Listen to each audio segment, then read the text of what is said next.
Assalomu alaykum aziz do'stlar. Rossiyada taze zakon 1 apreldan kuchga kirdi. Tak, bunda Rossiya Federatsiyasida 1 yilda 3 oy, ya'ni 90 kun bo'lishingiz mumkin. Rossiya girishingizda 2025-yil bo'lsa, 2025-yil bo'lsa, shu yil mobaynida 90 kun Rossiya Federatsiyasida bo'lishingiz mumkin. Sim karta olish qiyinlashdi. Agar sizda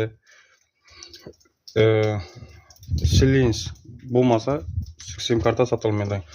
Undan tashqari gosuslug'dan o'tish kerak bo'ladi.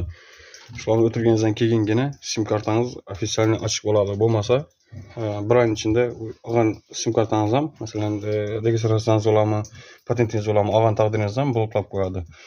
Shuningdek, любой boshqa bankovskiy kartalar ham shunday bloklanadi. Shuning uchun ehtiyot bo'lamiz. Endi registratsiya ishlanadi.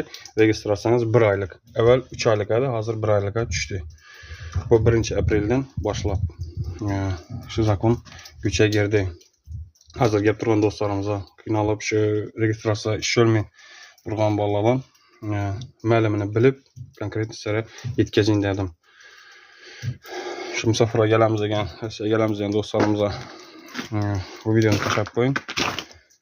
Yaxshilikda görüşguncha men ham qiziqarli yangiliklarni yetirib borishga harakat etaman. Yaxshilikda görüşguncha sog' bo'ling, salomat bo'ling.